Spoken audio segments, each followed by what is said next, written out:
اس کا مطلب ہے کہ اقامہ یقیمو، یہ جو فعل ہے اس کے اندر قائم کرنے کا بھی مادہ موجود ہے، مطلب موجود ہے. اور شاہ رفیع الدین جو ہیں اور شاہ عبد القادر کر رہے ہیں قائم رکھو، اس کا مطلب ہے کہ استوار رکھو، اڈاپٹ کیے رکھو. تو کہتے ہیں دونوں مطلب موجود ہے، دونوں مطلب موجود ہے. ایک یہ مطلب بھی موجود ہے کہ قائم کرو، یہ مطلب بھی موجود ہے کہ اڈاپٹ کیے رکھو. اور کیا اس کی تقسیم کرتے ہیں کہ جہاں پہ قائم نہیں ہے وہاں قائم کریں، جہاں پہ قائم ہے وہاں قائم رکھیں. دیکھیں نا، ایک ریشنل بنا لیا کہ چونکہ دونوں مطلب ہیں، قائم کرنا بھی مطلب ہے، قائم رکھنا بھی مطلب ہے. تو قائم کہاں کیا جائے گا کہ جہاں موجود نہیں ہے دین یا امپلیمنٹ نہیں ہوا ہوا، تو وہاں آپ کی ذمہ داری ہے کہ آپ ایک کوشش کریں اور اسلام کو نافذ کریں. اور جہاں پہ وہ قائم ہے وہاں اس کی کوشش کریں کہ وہ قائم رہے، سسٹین رہے وہاں پہ، اٹ شوڈ ایگزسٹ دیئر. تو یہ ہے جو ان کے استدلال کا پورا خلاصہ ہے. اب میں آپ کے سامنے فرائی اسکالرز نے اس آیت پہ اپنی تنقید کی ہے، اور میں خاص طور سے اس میں استاد جاوید احمد حامدی کی جو تنقید ہے وہ آپ کے سامنے رکھ رہا ہوں. یہ تنقید خواتین حضرات انہوں نے اپنی کتاب برہان میں کی ہے، اور یہ کتاب جو ہے یہ چونکہ اب الگ سے چھپی ہوئی موجود ہے، اس کا جو ریلیونٹ حصہ ہے وہ میں آپ کے سامنے رکھنے لگا ہوں. یہ مضمون ہے ان کا جس میں انہوں نے اس رائے پہ تنقید کی ہے. اس کا نام ہے تعویل کی غلطی. اور تعویل کی غلطی جو ہے وہ اصل میں یہ بتاتی ہے کہ یہ جو اقامت دین ہے، دین کو جو نافذ کرنا ہے، یہ مودودی صاحب اور ڈاکٹر اسرار صاحب مرحوم انہوں نے دو آیتوں سے یہ اس کو ڈیڈیوس کیا. پہلی آیت تو یہ جو میں نے ابھی آپ کے سامنے پیش کی ہے کہ شرع لکم من الدین، یہ سورہ شورى کی آیت ہے. ایک دوسری بھی آیت ہے جو ابھی آج ہم اسٹڈی نہیں کر رہے، ہم کسی اور دن اسٹڈی کریں گے، لیکن بیسکلی دو آیات ہیں جس سے کہ اسلام کی جو سیاسی تعبیر ہے وہ اس پر بیسڈ ہے کہ آپ کو سوسائٹی کے اندر دین کو امپلیمنٹ کرنا ہے. اگر وہ امپلیمنٹڈ نہیں ہے، دس از یور ریسپانسبلٹی. تو ایک آیت تو میں نے ایسے کیا جو جنہوں نے اپنے مضمون میں پہلے ڈسکس کی ہے، اس کو ہم بعد میں ڈسکس کریں گے. لیکن جو دوسری آیت ہے جو آج ہم نے ڈسکس کی ہے، اس پہ جو استاذ نے کامنٹ کیا ہے یہ آخر میں دیکھیے. دوسری آیت یہ ہے، یہ وہی آیت ہے جو ہم آج پڑھ رہے ہیں، شرع لکم من الدین، یہ وہی آیت. تو ترجمہ انہوں نے کیا کیا ہے، اس نے تمہارے لیے وہی دین مقرر کیا جس کا حکم اس نے نوح کو دیا، اور اس کی وہی اب ہم تمہاری طرف کی ہے. تمہاری سے کیا مراد ہے؟ نبی صلی اللہ علیہ وسلم. اور جس کی ہدایت ہم نے ابراہیم اور موسیٰ اور عیسیٰ کو فرمائی، اس تاکید کے ساتھ دین کو قائم رکھو، اس کو اڈاپٹ کیے رکھو، اور اس میں تفرقہ پیدا نہ کرو. یعنی لا تتفرقوا فی جو آگے ہے یہ بڑا امپورٹنٹ ہے مطلب کو ڈٹرمن کرنے کے لیے. اقامہ یقیموں کا جو مطلب ہے وہ اس کا جو پہلو ہے وہ کیا ہے کہ اس میں تفرقہ پیدا نہ کرو. یعنی اس کا یہ اپوزٹ ہے کہ اگر آپ دین کو اڈاپٹ کر لیں گے تو اس میں تفرقہ یا ڈسینشن پیدا نہیں ہوگا. اب وہ دیکھیں تھوڑا سا اس کی تفصیل کر رہے ہیں، تھوڑی ٹیکنیکل ہے، وہ ٹیکنیکل حصہ میں اسکپ کر دوں گا، لیکن میرا خیال ہے کہ آپ جو اس کا وہ حصہ ہے جس کو میں ایکسپلین کرتا ہوں، امید ہے آپ کی سمجھ میں آ جائے گا. اس آیت میں پہلی بات یہ فرمائی گئی ہے کہ محمد صلی اللہ علیہ وسلم کو نیا دین لے کر نہیں آیا. یہ تو وہی بات ہے جو مودودی صاحب نے بھی کہی ہے، مفتی صاحب نے بھی کہی ہے. نہ اس سے پہلے کوئی نبی اپنے کسی الگ مذہب کا بانی ہے، بلکہ ایک ہی دین حق ہے جو تمام نبیوں کو دیا گیا. نوح، ابراہیم اور موسیٰ علیہ السلام نے اسی کی دعوت دی، اور اب محمد صلی اللہ علیہ وسلم کی بعثت بھی اسی کے ساتھ ہوئی ہے. اس کے بعد ارشاد فرمایا ہے کہ ان سب نبیوں اور ان کی امتوں کو یہ ہدایت دی ہے کہ اقیم الدین ولا تتفرقوا فیہ. اب وہ کہتے ہیں کہ اس ہدایت کا مطلب کیا ہے. یہ جو آیت ہے دین کو اختیار کرو اور اس میں تفرقہ پیدا نہ کرو، اس کا جو حصہ ہے اس کا کیا مطلب ہے. وہ کہتے ہیں کہ اس کو سمجھنے کے لیے آیت کے الفاظ پر غور فرمائیے. اس میں ہمیں اہم ترین لفظ اقیمو ہے. یہ لفظ باب افعال سے فعل امر ہے، اس کو آپ ٹیکنیکلی چھوڑ دیں. اس کا مطلب کیا ہے؟ یہ امپیریٹو ہے، یہ حکم دے رہا ہے. عربی زبان میں اگر یہ براہ راست کسی مفعول سے متعلق ہو تو اس کے دو مطلب ہو سکتے ہیں. براہ راست کا کیا مطلب ہے؟ کسی صلے کے بغیر ہو. ایک مادی چیزوں کے اعتبار سے با اعتبار حقیقت یا مجاز، اور دوسرا مانوی حقائق کے لیے. یہ وہی بحث ہے، لغت کی بحث ہے جس کو تھوڑا سا مودودی صاحب نے بھی کیا ہے، لیکن استاذ حامدی نے اس کو زیادہ تفصیل سے کیا ہے. وہ کہتے ہیں کہ ایک ہے مادی چیزیں. مادی کا کیا مطلب ہے؟ مٹیریل چیزیں جن کو آپ ٹچ کر سکتے ہیں. با اعتبار حقیقت یا با اعتبار مجاز، یعنی حقیقت اور مجاز اس میں دونوں آ جائیں گے، وہ بھی آپ دیکھیے آگے اس کو ایکسپلین کریں گے. اور دوسرا یہ کہ مانوی حقائق، مانوی عقائد جیسے ہم نے کہا دین. اب یہ دیکھیے ایکسپلین کر رہے ہیں. کہتے ہیں کہ پہلی صورت میں اس کے جو معنی قرآن مجید اور کلام عرب کے تتبع کا کیا مطلب ہے؟ ان کے جو پیرالل ایگزامپلس اور ان کی جتنی بھی اور یوزیجز ہیں ان کو تلاش کیے جائیں تو وہ یہ ہے. یعنی اگر آپ پہلی صورت میں اس کو، پہلی صورت کون سی ہے؟ مادی کے چیزوں کے لیے، جو مٹیریل چیزیں، سیدھا کرنا یا سیدھا رکھنا. مثلا ہم کہتے ہیں کہ اقام الدر، اس نے نیزے کی ٹیڑھ نکال دی. اقام الصف، اس نے صف کو سیدھا کر دیا. پھر انہوں نے اس کے لیے کچھ اور مثالیں بھی دی ہیں، کلام عرب سے بھی دی ہیں اور کلاسیکل لٹریچر سے بھی دی ہیں. اس کو اگر آپ اسکپ بھی کر لیں، کیونکہ سارے عربی اشعار ہیں جو صرف یہ بتاتے ہیں کہ یہاں پہ اس کا مراد کیا ہے، کسی چیز کو اختیار کیے درست رکھنا. ٹھیک ہے. اب وہ کہتے ہیں کہ کسی چیز، کسی ہلتی ہوئی چیز کو ٹھہرانا، یعنی اقامہ کا مطلب یہ بھی ہے. اور اس نے یعنی یہاں انہوں نے کا ترجمہ بھی بتا دیا، اس کا ایک یوز بھی بتا دیا. اقامہ وزلت الرشا، یعنی بس اس نے کنویں کی ہلتی ہوئی رسی کو ٹھہرا دیا. اقامہ یہ ٹھہرا دیا، تو وہ جو رسی تھی جو ڈول پہ لگائی جاتی ہے اس کو اس نے ٹھہرا دیا. تیسرا کیا ہے؟ بیٹھے کو اٹھانا. جیسے اقام الرجل، رجل کہتے ہیں آدمی کو، تو اس نے آدمی کو اٹھایا. یہ اقام الجدار، اس نے دیوار کھڑی کی. اور سورہ کہف میں ہے کہ فوجد فیہا جدار یرید ان ینقض فاقامہ. یہ حضرت خضر کے حوالے سے سورہ کہف میں ہے کہ اس بستی میں انہوں نے ایک دیوار دیکھی جو گرا چاہتی تھی. اس بستی میں ایک دیوار دیکھی جو گرا چاہتی تھی، تو اس نے اسے کھڑا کر دیا. اور اسی سے جو مجاز کا اسلوب ہے، یہ آپ دیکھیں، اس سے پہلے یہ اقامہ جو ہیں یہ حقیقت سارے میں بیان کیے ہوئے تھے. حقیقت کا کیا مطلب ہے؟ ایکچوئل لفظ ہے. یعنی جدار ایک فزیکل اینٹی ہے نا. اسی طرح سے آپ دیکھیے کہ ٹہنی ایک فزیکل اینٹی ہے. تو کہتے ہیں وہاں جب اقامہ کا مفہوم استعمال ہوتا ہے تو اس کی ایگزامپلز یہ ہیں. لیکن اب یہ ہے کہ اس کا ایک مجاز کا اسلوب بھی ہے. جیسے اقامہ السوق، اب بازار کو کھڑا کرنا، یہ ظاہر ہے بازار کو کھڑا کرنا تو یہ ایک مجاز ہے نا. اس کا کیا مطلب ہے؟ بازار لگانا، بازار کو گرم کرنا. تو یہ دوسرا مفہوم ہے. یہ دوسرا مفہوم ہے جب وہ مادی حقائق کے بجائے غیر مادی حقائق کے مجاز کے لیے استعمال ہوتا ہے. اب یہ کہتے ہیں یہ پہلی صورت ہے. تو خلاصہ کر لیں کہ جو پہلی صورت ہے وہ جو مادی حقائق کے لیے ہوتی ہے اور جو غیر مادی حقائق کے لیے ہوتی ہے. ابھی تک انہوں نے ہمیں یہ بتایا. اب وہ کہتے ہیں کہ دوسری صورت میں یہی تینوں مفاہیم جو مانوی حقائق کے ساتھ متعلق ہوتے ہیں تو اس سے جو معنی پیدا ہوتے ہیں وہ یہ ہیں. وہ کیا ہے؟ یعنی بیٹھے کو اٹھانا، کھڑا کرنا، ظاہر کرنا، رائج اور نافذ کرنا. مثلا اقم الحق، حق ظاہر کرو، اب یہ فعل امر ہے. یا اقم الحدود علیہ، یعنی ان پر حد نافذ کرو. اچھا، دوسرا جو اس کا استعمال کیا ہے؟ سیدھا کرنا یا سیدھا رکھنا. وہ عقیم الشہادت للہ، اور گواہی کو درست رکھو. اور پھر کیا ہے؟ کسی چیز کو ٹھہرانا سے ثابت ہے. یعنی آپ کا کیا مطلب ہے؟ کسی چیز کو ٹھہرانا، اس کو مستقل کرنا، اس کو برقرار رکھنا. تو نماز کے بارے میں کہتے ہیں اقامہ اللہ، اللہ اسے برقرار رکھے.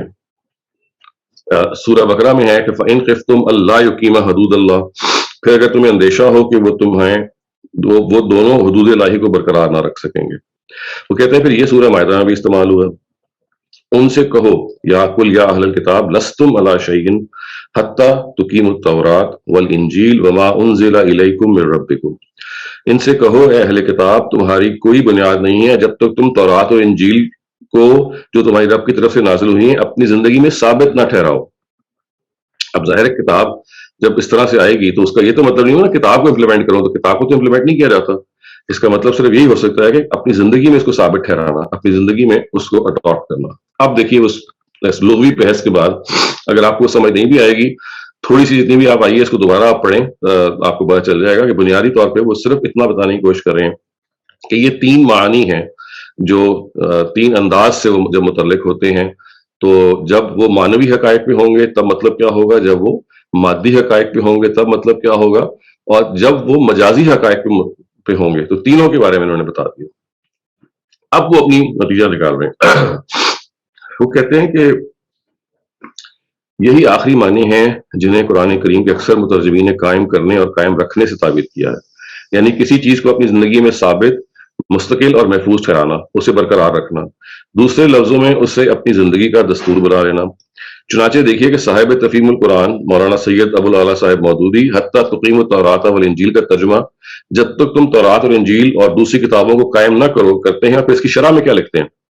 دیکھیے اب استاد ہی بتا رہے ہیں کہ یہ خود مولانا مودودی نے جب اقامہ کا فعل آیا ہے اس آیت میں تو انہوں نے اسی مفہوم میں لیا کہ اس کو اڈاپٹ کرنا. تورات و انجیل کو قائم کرنے سے مراد اور راست پاسی کے ساتھ اس کی پیروی کرنا اور انہیں اپنا دستور زندگی بنانا ہے. تو یہ دیکھیے وہ بتا ہی رہے ہیں کہ جب مودودی صاحب نے یہ وَلَوْ أَنَّهُمْ أَقَامُوا التَّوْرَاةَ وَالْإِنجِيلَ کا ترجمہ کیا جو بالکل اوائل میں آتی ہیں آیتیں سورہ مائدہ کے اندر. یہ سورہ شورا ہے, یہ 42 نمبر سورہ ہے. جو سورہ مائدہ ہے وہ 5 نمبر سورہ ہے. تو کہتے ہیں جب سورہ مائدہ میں اقامہ یقیموں کا جو فعل آیا تو اس کا ترجمہ انہوں نے ایگزیکٹلی وہی کیا کہ تورات و انجیل کو زندگی میں اڈاپٹ کیے رکھو, اس کو فالو کرو. کہیں نہیں کہا کہ اس کو امپلیمنٹ کرو سوسائٹی کے اندر. تو بتا وہ یہ رہے ہیں کہ دیکھیے انیشلی مودودی صاحب نے بھی یہی ترجمہ اڈاپٹ کیا تھا اور پھر بعد میں شاہ ولی اللہ کے جو انفلوئنس میں نے اس میں ترجمہ انہوں نے مختلف کر دیا. اس کی بھی کچھ تفصیل ابھی ہے کہ ابھی زبان میں قائم کنے دین راہ جو ہے جو شاہ ولی اللہ نے کہا ہے یہ بھی اصل میں استوار رکھنے کی مفہوم میں آتا ہے. یہ اصل میں جب آپ اس کا اردو میں ٹرانسلیشن کریں گے تو آپ کو محسوس ہوگا کہ قائم کرنا شاید شاہ ولی اللہ کہہ رہے ہیں, جبکہ اگر آپ شاہ ولی اللہ کو اٹھا کے دیکھیں گے تو آپ کو یہ معلوم ہوگا کہ جیسے تمام مفسرین پیچھے سے لے کے آپ جتنے مفسرین کو دیکھیں گے ہر ایک ترجمہ ایک ہی کر رہا ہے کہ دین کو اڈاپٹ کیے رکھو, دین کو زندگی میں استوار کیے رکھو. تو شاہ ولی اللہ جب بھی کہتے ہیں نا قائم کنے دین راہ, تو ان کا بھی مطلب اصل میں یہ ہے کہ دین کو اپنے سوسائٹی اپنی ذات پر اپنی زندگی میں فالو کرو, یہ نہیں ہے کہ دین کو امپلیمنٹ کرو. اس لیے یہ بہت امپورٹنٹ چیز ہے کہ اس کو ہم سمجھ لیں. اگر آپ اس کو نہیں سمجھیں گے تو پھر اس کا نتیجہ یہ نکلے گا کہ پولیٹیکل اسلام کے حوالے سے تفصیل معلوم نہیں ہوگی. اب دیکھیے اس تفصیل کے بعد آیا زہر بحث پر غور کیجئے. اس میں فعل اقیموں کا مفعول یعنی الدین چونکہ ایک مانوی چیز ہے, اس وجہ سے پہلی صورت اس میں کسی طرح سے متعلق نہیں ہو سکتی. ٹھیک ہے نا, یعنی انہوں نے پہلی آپ کو یاد ہوگا نا یہ بتایا ہے کہ بھئی یا تو مانوی چیزیں ہوتی ہیں مادی چیزیں ہوتی ہیں. مادی چیزوں کی اگزامپل دے دی انہوں نے, اب انہوں نے دیا مانوی چیزوں کی. تب دین کوئی آپ ٹچ تو نہیں کر سکتے نا. مادی کا مطلب کیا ہوتا ہے that you are able to touch اور اسمیل, یعنی سب مٹیریل ٹینجیبل. یہاں وہ یہ دین ایک ایبسٹریکٹ چیز ہے. وہ جو ایبسٹریکٹ چیز ہے اس کے بارے میں یہ کہا گیا کہ یہاں اب یہ ٹینجیبل کے مفہوم میں نہیں ہو سکتا.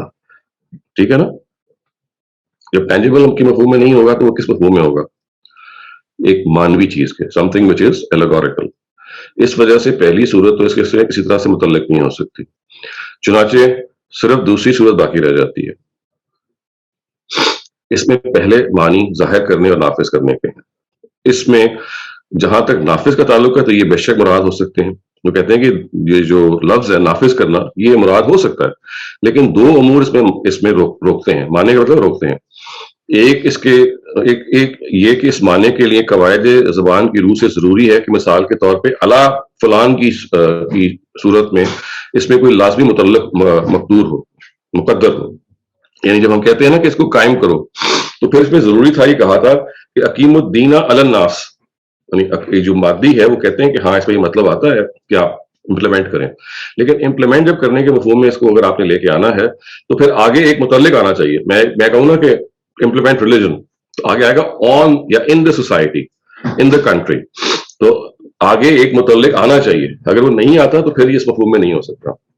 تو یہ کہتے ہیں کہ اقامہ یقیموں کا جو فعل ہے it could have come in the meaning of implementation کہ آپ دین کو قائم کریں, لیکن پھر آگے اس الفاظ آنا چاہیے تھے کہاں قائم کریں. تو اس کو کہتے ہیں متعلقات, something which tells us کہ بھی کہاں قائم کریں. تو یہ تو موجود ہی نہیں ہے یہاں پہ. دیکھیے وہ کہتے ہیں یہ موجود نہیں ہے یہاں پہ.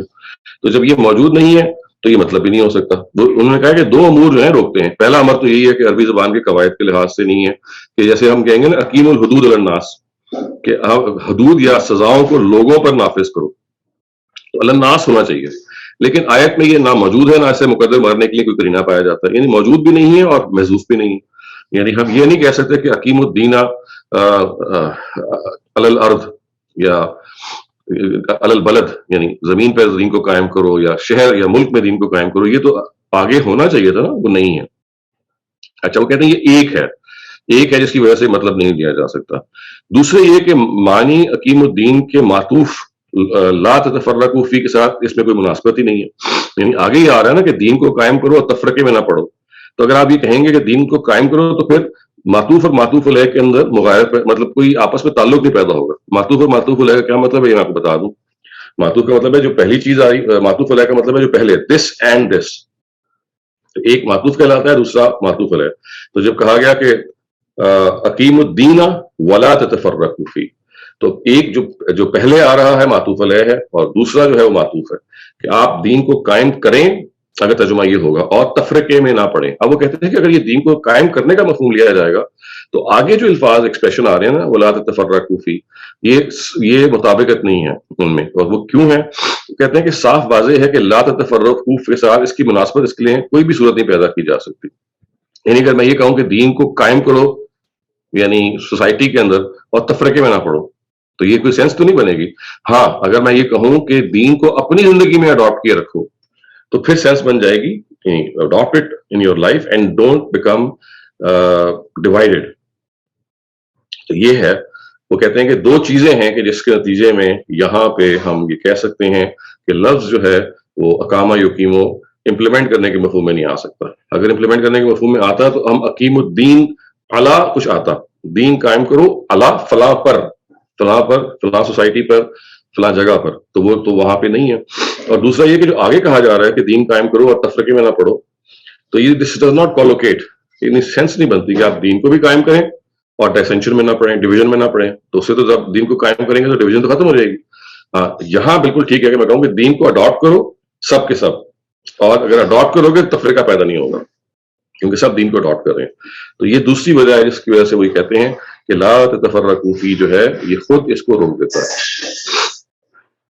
اس طرح سے وہ یعنی اس کی جو آگے جو کچھ تفصیل ہے وہ آپ پڑھ سکتے ہیں, لیکن میں اس تفصیل میں نہیں جا رہا. میرا مقصد صرف یہ تھا کہ آپ کے سامنے بنیادی استدلال آ جائے کہ جو سیاسی اسلام یا پولیٹیکل اسلام کی جو بنیادیں ہیں وہ دو آیتوں سے برآمد کی جاتی ہیں. ایک آیت ہم نے آج پڑھی ہے اور ایک ہم کسی اور سیشن میں پڑھیں گے. یہ سورہ شورى کی آیت ہے, اس کے اندر جو الفاظ ہیں اقیم الدین, اس کا ترجمہ مودودی صاحب نے یہ کیا ہے کہ دین کو قائم کرو. اس ترجمے میں اگر اس کو آپ نے مادی حقائق کے علاوہ کسی مجازی حقائق کے طور پہ لینا ہے جیسے کہ دین کا ورڈ ہے, تو پھر یہ ضروری ہے کہ آگے لفظ کوئی ایسا آئے کہ دین کو قائم کرو کسی چیز کے اوپر. یہ نہیں ہو سکتا کہ دین کو قائم کرو, عربی کے خلاف ہے. اور دوسرا یہ ہے کہ جو ولا تتفرقوا فیہ ہے, یہ ایکسپریشن اس سے میل نہیں کھاتا, اس سے جڑتا نہیں ہے, کیونکہ دین کو قائم کر دیں گے تو تفریقہ تو ختم ہو جائے گا. دین کے اندر تفریقہ تب پیدا ہوگا کہ اگر آپ خود دین میں اڈاپٹ نہیں کریں گے.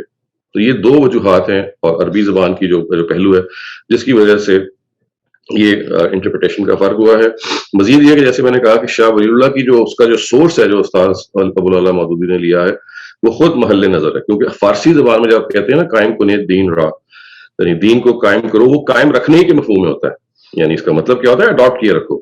اور پھر مزید آپ دیکھیے کہ مودودی صاحب نے خود جب سورہ مائدہ کا موقع آیا ہے کہ وَلَوْ أَنَّهُمْ أَقَامُوا التَّوْرَاةَ وَالْإِنْجِيلَ, کہ کاش انہوں نے اپنی زندگی میں تورات اور انجیل کو یہ نہیں کہا کہ سوسائٹی میں امپلیمنٹ کیا ہوتا, یہ کہا کہ اڈاپٹ کیا ہوتا. تو اس کا مطلب یہ ہے کہ مودودی صاحب بھی اصل میں اس ترجمے کو سورہ مائدہ میں کر چکے ہیں. لیکن میرے خیال ہے آگے آتے آتے چونکہ ان کے ہاں ایکٹیویزم اور دین کے حوالے سے جو ایک امپلیمنٹیشن ان سوسائٹی کا جو فکر ہے وہ پیدا ہوا تھا, اس کے کچھ اثرات مولانا ابوالکلام آزاد سے ان کو ملے اور کچھ اور جگہوں سے ملے, تو وہ اس جگہ پہ پہنچ چکے ہوئے تھے کہ اقامت دین جو ہے یعنی سوسائٹی میں دین نافذ کرنا ایک آپ کی ذمہ داری ہے. اس کے برعکس جو فرائی اسکالرز ہیں وہ کہتے ہیں کہ نہیں ایسا نہیں ہے, دین کو اڈاپٹ کرنا ہے اپنی زندگی میں, یہ پرسنل زندگی میں ہے اڈاپٹ کرنا, جس کو یہاں پہ کہا جا رہا ہے. یہ نہیں کہا جا رہا کہ آپ نے سوسائٹی میں اس کو امپلیمنٹ کرنا. تو میں اپنی بات کو یہاں پہ ختم کرتا ہوں اور آپ کے سوالات کے لیے حاضر. Thank you very much, Dr. Salim. Our first question of the day comes from Shiraz Ahmed. Please go ahead. Thank you, sister. Assalamu alaikum, Shahzad bhai. First of all, I pray کہ اللہ آپ کو صحت دے. لگ رہا ہے کہ تھوڑی طبیعت ٹھیک نہیں ہے. Shahzad bhai, I was sold on this interpretation that you gave years ago. لیکن تھوڑی دیر کے لیے آپ کا تمام علمی استدلال سائٹ پہ کر دیتے ہیں تھوڑی دیر کے لیے, اور دوسری سائٹ کی بات مان بھی لیتے ہیں کہ جی اس کا مطلب ہے دین کو سوسائٹی میں قائم کرو. تو شہزاد بھائی اس سے فرق کیا پڑے گا؟ کیونکہ قرآن از ویری کلیئر کہ کیا احکامات سوسائٹی سے، گورنمنٹ سے ریلیٹڈ ہیں، کیا میرے ذاتی زندگی سے ریلیٹڈ ہے. کیا اس سے کوئی ایکسٹرا نقصان ہو جائے گا؟ اس کا یہ مطلب نہیں کہ ہم کو غلط انٹرپریٹیشن اٹھا لیں، لیکن I hope you understand the question کہ اس کے باوجود قرآن سے آپ زبردستی کوئی حکم نکال تو نہیں سکتے کہ جو دوسروں پہ آپ نے امپلیمنٹ کرنا ہے جس کی قرآن آپ کو ایکسپلیسٹلی اجازت نہ دے یا حکم نہ دے. Thank you. دیکھیں اس سے ایک ایکسٹرا فرق یہ پڑتا ہے کہ آپ ایک نئے فرض کا اضافہ کر دیتے ہیں. آپ یہ کہتے ہیں کہ سوسائٹی کے اندر دین کو نافذ کرنا اب ہر فرد کی ذمہ داری ہے. چنانچہ ڈاکٹر اسرار احمد صاحب مرحوم نے یہی کیا. انہوں نے کہا یہ فرض عین ہے. اگر آپ نماز، روزہ، حج، زکوٰۃ تک ہی رہتے ہیں اور عام اخلاقی زندگی آپ کی صحیح گزر رہی ہوتی ہے، تب بھی آپ کا دین مکمل نہیں ہے. آپ کو لازماً اس کو، جیسے پاکستان کی سوسائٹی ہے وہاں سود کا مسئلہ ہے وہاں پہ، اور جیسے انہوں نے پوائنٹ آؤٹ کیا پردے کا مسئلہ ہے وغیرہ، یہ امپلیمنٹڈ نہیں ہے سوسائٹی کے اندر. تو اب آپ کی ذمہ داری یہ ہے کہ آپ جد و جہد کریں، اور جد و جہد کر کے یا وہ خود کوئی جماعت قائم کریں اور یا پھر کسی جماعت جو یہ آلریڈی اقامت دین کی ذمہ داری پوری کر رہی ہے اس پہ شامل ہو جائیں. اور you make sure it should be an objective of life. It is one of your responsibilities کہ آپ یو اسٹرائیو فار دس کہ سوسائٹی کے جو حکمران ہیں وہ آپ کی بات کو مانیں اور دین کو امپلیمنٹ کریں. تو یہ ایک ایکسٹرا ایکٹیویزم، یا یوں سمجھ لیجیے کہ یہ ایک فرائض میں سے ایک فریضے کا اضافہ ہے، جو کہ مودودی صاحب نے اس کو یوں سمجھ لیجیے کہ، بلکہ یوں سمجھ لیجیے کہ روڈیمنٹری فارم ہے مولانا ابوالکلام آزاد کے ہاں تھا. اس کو مودودی صاحب نے بہت سائنٹیفک کیا اور ڈاکٹر اسرار احمد صاحب نے اس کو بالکل سے کہتے ہیں نا اس کے منطقی نتیجے تک پہنچا دیا. تو اب ان کے ہاں جو تنظیم اسلامی ہے، جب تک وہ زندہ رہے، اللہ تعالیٰ ان کی مغفرت فرمائے، اس کے لیے وہ ایکٹیو جد و جہد کرتے رہے. اور انہوں نے پھر منہج انقلاب نبوی کے نام سے کتاب لکھی جس میں انہوں نے بتایا کہ دیکھیے کیسے آپ نے یہ امپلیمنٹیشن کرنی ہے. پہلے آپ نے ریزسٹنس شو کرنی ہے، جس کو پیسو ریزسٹنس کہتے ہیں، کہ ہم یو ول ناٹ، ہم کچھ ہونے نہیں دیں گے، اور امر بالمعروف اور نہی عن المنکر کے اصول پہ اگر ہم پہ کوئی تنقید کرتا ہے تو ہم سیسا پلائی دیوار بن جائیں گے اگر ہم نے کوئی دین کو امپلیمنٹ کرا اور کوئی آگے سے روکے. اور آگے بڑھ کے پھر ایکٹیو ریزسٹنس کا انہوں نے تصور پیش کیا کہ جس میں پھر اگلا مرحلہ آئے گا اور ہم پھر زبردستی حکومت پر یعنی کہ یہ پریشر ڈال کے اور اقدام کریں گے، یعنی ملیٹنسی کا اقدام کریں گے. تو یہ اصل میں militancy in the establishment of religion. یہی پھر آپ دیکھیے اس وقت القاعدہ اور جو دوسری جماعتیں ان میں ہیں، اگرچہ ان کا استدلال ایک اور جگہ سے ہے. وہ یہ کہتے ہیں کہ دیکھیے جوڈیشری جو ہے اس کے ذریعے سے دین کو نافذ کیا جائے گا، تو ضروری ہے کہ ہم جوڈیشری کو اپنے قبضے میں لے لیں اور پھر اس کے بعد ہم قانون بنا کے نافذ کریں. چنانچہ آپ دیکھیے کہ طالبان نے ابھی ایک جرگہ پاکستان میں بھی ہوا ہے، اس سے پہلے وہاں پہ بھی ہوا ہے. پاکستان کا جو جرگہ کل ہوا ہے، انہوں نے کہا ہے کہ خواتین جو ہے باہر نہیں جائیں گی تعلیم حاصل کرنے یا سپورٹس کے لیے، اور اس طرح سے انہوں نے کہا کہ ہم امپلیمنٹیشن کریں گے جو ہمارا کانسیپٹ ہے. تو یہ ایکٹیویزم ہے ایکچولی، یہ ایک وہ چیز ہے کہ جو دین کے فرائض کے حوالے سے جو فرائض اسکالرز کو سمجھتے ہیں وہ اور ہے. وہ یہ کہتے ہیں کہ دیکھیے دین کو آپ نے، اس کا مخاطب فرد ہے. جب وہ فرد ایک سٹیزن ہوگا تو اپنی زندگی میں اڈاپٹ کرے گا. جب وہ شخص جو ہے حکمران ہوگا تو اس کی کچھ اجتماعی ذمہ داریاں ہیں، تو ان ذمہ داریوں کو وہ فالو کرے گا. تو ان کے یہاں جو لفظ ہے وہ فالو کرنا ہے. امپلیمنٹیشن سرے سے نہیں آتی، امپلیمنٹیشن ہمیشہ خارج میں ہوتی ہے، فالو کرنا ہمیشہ داخل میں ہوتا ہے. Thank you very much. They're going to ask a second question in the second round. So moving on, Riaz, you're up next. السلام علیکم ڈاکٹر صاحب. ڈاکٹر صاحب آپ نے مطلب یہ افراحی اسکول نے اس کو تقسیم کیا ہے مطلب کہ مادی اور غیر مادی میں، لیکن جب ہم کہتے ہیں کہ انصاف قائم کرو تو اس کا مطلب ہے کہ جب آپ کسی نے انصاف دیا ہے تو وہ حقیقی طور پہ مادی صورت میں مطلب آ جاتا ہے، آپ اس کو سیپریٹ نہیں کر سکتے. جیسے آپ کہتے ہیں جی کہ اس نے کسی مکان کا کوئی چل رہا ہے کیس تو اس نے کہا جی انصاف ہو گیا ہے، اس کا مطلب ہے کہ مادی طور پہ وہ ہمیں نظر آیا ہے کہ اس کی امپلیمنٹیشن ہوئی ہے اور جس کا حق تھا اس کو وہ حق مل گیا. تو آپ اس کو سیپریٹ، میرے خیال میں آپ اس کو سیپریٹ نہیں کر سکتے. نہیں، وہ اس کا انہوں نے استدلال یہ کیا نا کہ پھر آگے متعلق آنا چاہیے تھا، یعنی انصاف قائم کرو سوسائٹی کے اندر، انصاف قائم کرو ملک کے اندر. وہ یہ تو نہیں کہہ رہے کہ یہ لفظ کا یہ ترجمہ ممکن نہیں ہے. وہ کہتے ہیں کہ جب یہ اس طرح کے حقائق سے متعلق ہو کے آتا ہے تو پھر اس کا ایک متعلق آگے آنا چاہیے. یعنی آپ انصاف قائم کریں سوسائٹی کے اندر، انصاف قائم کریں ملک کے اندر. البلد یا کوئی الفاظ آئیں گے یہ کرو اس کے اندر، ورنہ یہ غیر متعلق رہ جائے گا. اور دوسرا یہ کہ ولا تتفرقوا فی کے الفاظ بھی آئیں. کہ آپ دین کو زندگی میں استوار کیجئے اور تفرقے میں نہ پڑیے. تو یہ ترجمہ جو ہے وہ زیادہ موزوں لگتا ہے ان کو. ورنہ ہم ترجمہ یہ کریں گے کہ دین کو سوسائٹی میں قائم کیجئے اور آپس میں اختلاف نہ کیجئے. تو دیکھیے دو چیزیں ملتی نہیں ہیں. کہ سوسائٹی میں جب قائم ہو جائے گا تو اختلاف تو ختم ہو جائے گا, ایک ہی چیز کا نافذ ہو گئی ہے دین میں.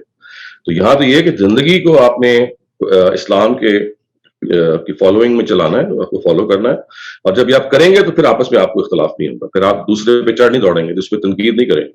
Our next question is from Syed Farhan. Please go ahead. جی السلام علیکم ڈاکٹر صاحب. وعلیکم السلام. ڈاکٹر صاحب میرا سوال تھوڑا سا ٹیکنیکل سا ہے. تو یہ جو ان مستریہ ہے اس کا اثر جو ہے وہ امر حاضر یا نہیں حاضر پہ کوئی ہوگا؟ کہاں پہ ان مستریہ کی آپ بات کریں؟ جیسا ان نقیم الدین. یہ تو وہ ہے نا کہ آپ دین کو قائم کریں, دین کو استوار رکھیں. تو اس کا تو مطلب صرف یہ مطلب یہ ہے کہ آپ نے یہ چیز کو یا ترجمہ آپ یہ کریں گے کہ کا نفاذ کریں, اور یا یہ ترجمہ ہوگا کہ اس کو اختیار کریں. اس کا تعلق تو اس چیز سے نہیں ہے کہ وہ اس کا حال ماضی یا مستقبل کیا ہے, وہ تو ایک حکم دیا جا رہا ہے نا, کیونکہ جب حکم دیا جاتا ہے وہ ہمیشہ فیوچر کے لیے دیا جاتا ہے, ماضی کے لیے تو نہیں. Shiraz Ahmed, you're up next. Please go ahead. Thank you, sister.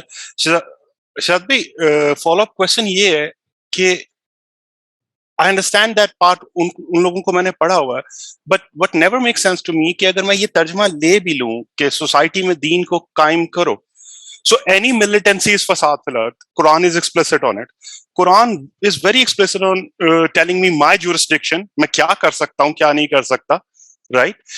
تو وٹ ایور جو بھی میں اس کا ترجمہ کروں, بے شک وہ ٹیکنیکلی اکیڈیمکلی صحیح نہیں ہے جو وہ لوگ کر رہے ہیں, لیکن وہ قرآن سے جسٹیفیکیشن کیا ہے اس چیز کی کہ if government is not let's say getting rid of interest based system, financial system, I can vote against it in the upcoming election, but how they justify Quran سے کہ to have an armed revolt against the government? That never makes sense to me. Please اس پہ elaborate کریں. سب کے سب عام revolt تک نہیں جاتے. جیسے مودودی صاحب تو یہ کہتے تھے کہ جہاں پہ جمہوری حکومت موجود ہو وہاں ہم ڈیموکریسی کے ذریعے سے یہ کام کریں گے, لیکن یہ رسپانسبلٹی ہر ایک کی ہے. یعنی یہ رسپانسبلٹی ہر ایک کی ہے کہ وہ جماعت اسلامی میں شامل ہو جائے. پھر کیونکہ ظاہر ہے کہ آپ جب کسی چیز کو امپلیمنٹ کریں گے تو ایسا تو نہیں نا کہ میں جا کے ایک حکم کروں گا, میری پارٹی ہوگی نا, I have to join a party, کیونکہ پارٹی کنٹیسٹ کرے گی الیکشنز. انڈیویجول الیکشن کا اس میں کوئی فائدہ نہیں ہوگا. یہاں تو پارٹی کا ایک مینڈیٹ ہے, وہ کہتی ہے جی کہ ہم نے دین کو نافذ کرنا ہے, ہمارے پاس میجورٹی میں سیٹیں ہوں گی. تو ہمیشہ ملیٹنسی نہیں ہے. ملیٹنسی کا جو ایلیمنٹ ہے یہ ڈاکٹر صاحب مرحوم نے اس میں ایڈ کیا تھا. مودودی صاحب تو یہ کہتے تھے کہ اگر ہم پیسفل طریقے سے بھی کریں گے تو وہ ہم بیلٹ کے ذریعے سے کریں گے, لیکن بیلٹ کے لیے کرنے کے لیے ضروری تو ہے نا پھر آپ جماعت کو قائم کریں, آپ جماعت کے ممبر بنے, اور اگر وہ جماعت کہیں قائم نہیں ہے تو پھر خود قائم کریں. تو یہ اصل میں ایک ایسا اضافہ ہے کہ جس میں آپ ایک فرق کو یہ بتا رہے ہیں کہ دیکھو نماز روزہ حج زکوٰۃ اور اخلاقی طور پہ جو زندگی کو آپ کو فالو کرنا ہے, اس کے ساتھ ساتھ آپ نے سوسائٹی میں جد و جہد کرنی ہے. یعنی یہ آپ پہ فرض ہے. اور اگر آپ جیسے نماز کو نہ پڑھنے والا تارک نماز اللہ تعالیٰ کے آگے محفوظ ہوتا ہے, بالکل ویسے ہی جو آدمی کسی جماعت میں شامل ہو کے جد و جہد نہیں کرتا وہ پھر خدا کے آگے محفوظ ہوگا. اس وجہ سے Sorry, thank you. I don't have any questions, just a request. Please take care of your health. You're extremely important to us. We need you, right? So please take care of your health. Thank you, bhai. Thank you. Adil Qureshi, you're up next. Please go ahead. Yes. Assalamualaikum, doctor. وعلیکم السلام جی. Sir, thank you for doing this in such a condition and hope you recover soon, inshallah. But next time we'll see you. اچھا سر, میرے دو تین چھوٹے چھوٹے سوال تھے. ایک تو اس کا ذکر شاید کیا بھی طارق صاحب نے کہ ایک اور اس سے ملتا جلتا آرٹیکل تو نہیں, پوری کتاب ہے جس کا نام ہے تعبیر کی غلطی. آئی تھنک یہ ہے تعویل کی غلطی, وہ ہے تعبیر کی غلطی, جو کہ مولانا وحید الدین خان صاحب نے لکھی تھی. تو یہ بک بھی وہی ہے بیسکلی, اس میں بھی وہی چیز ہی ڈسکس ہوئی ہے یا دیٹ از سم؟ اس میں بھی انہوں نے یہ کیا ہے جس میں انہوں نے پرانے مفسرین کی رائے نقل کر دی اور بتایا کہ دیکھیے یہ مودودی صاحب پہلے آدمی ہیں جنہوں نے اس کا ترجمہ ایسے کیا. سارے لوگ ہیں, رازی ہیں, زمخشری ہیں, طبری ہیں, انہوں نے پورا کر دیا. اور یہ جو میں نے آپ کو گاندھی صاحب کا آرٹیکل دیا پورا پڑھ لیجیے گا, اس میں بھی انہوں نے مفسرین کو کوٹ کیا ہے کہ کسی نے بھی یہ ترجمہ نہیں کیا کہ دین کو قائم کرے.